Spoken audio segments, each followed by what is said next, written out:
said, it was very, very, very imperfect for each individual, not just any one, but we all, every single person that stepped to the line had struggles, either at the beginning, middle, or end, or the entire season. And I know personally for me, I was talking to God like every day.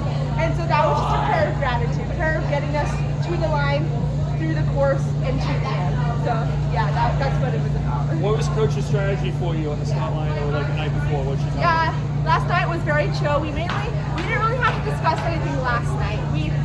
Building up to the race, so just for the past 2 weeks we've been talking about it. Urgency at the beginning, being calm in the middle, and having urgency at the end. And just being calm and patient, because in NCAAs it is very, very, very chaotic, and it's very loud. It's the loudest race of the season. So for us, it was just a matter of staying calm, finding our calm in the chaos, and closing hard. Were you aware at all of what was going on around you? Like you were a few points behind Northern Arizona for a long time, or in the midst of a race like that, you had no idea? Honestly, I was hearing a few people yell, either they're like, NAU, you're in first, or BYU, you're in second. So I was getting accused occasionally, and I was like, okay, I can only control what I can do, and I'm going to do my part, and I was just praying that the rest of my team would also do their part, and yeah, it all worked out. I think you guys overtook the lead, I think, in the 5th kilometer. Do you have any sense of doing that, or was that like a pre-race plan you talked about doing? We wanted to close. With 1K to go, it was for the team. So throughout the getting to 5K, you had to get your job done, and with that last kilometer, it was whatever you had for the sisterhood. And I think that's why we went with 5K to go, because it wasn't about ourselves, it was about the women that we were running with. Last year's NCAA meet didn't go very well for BYU. Yes. Is there, do you feel like this was rejection today, or how's the feelings compared? I think it shows a year of growth. We stepped up to the line last year, and a lot of us stepped up with with individual goals, and we were very, I would say immature is a good word for it. We stepped up not really knowing what to do and what to expect. And yes, we failed last year. We failed miserably.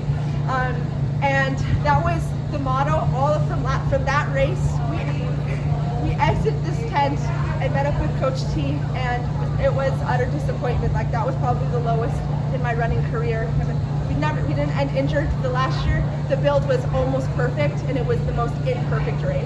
And so with it being like an imperfect season, but to have the perfect race, we call it the butterfly moments. We embracing the journey and knowing that the outcome will be worth it, even though if it's not perfect, the outcome will show the progression. Were you all wearing these butterfly? We were, yes. My Coach T got them for us a few weeks ago, and we've been training with them just as a reminder. So like you've been wearing them in workouts and everything? Yep. Yeah. Okay. Yeah. A lot of people have been talking about how BYU potentially could sweep both the women's and men's side, so we'll make sure to let you go watch the men's race soon. Thank you. And how does it feel to be part of such a strong culture that you can have that kind of goal going into the national championship? I feel very blessed. Coach T has cultivated that throughout my entire career here. And when I came in as a freshman, that was the year we won. And that year, I rode on the backs of the women before me.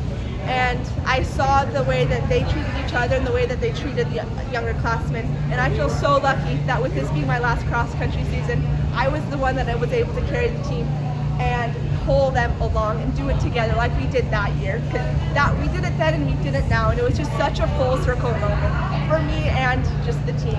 Is it kind of surreal right now thinking that this is the last cross-country race you've ever run? It is. Honestly, I'm not a huge fan of cross, so I'm glad it's done, but I was so grateful. Last night while I was praying, I was just talking to God, and I was like, this is my last one, and I don't want it to be about me. Help me do it for each other. And so, yes, I'm sad it's over for that aspect, just like the team aspect of being able to do it together, but yeah, I'm excited for track. Certainly a lot to be proud of. I think that's the last question.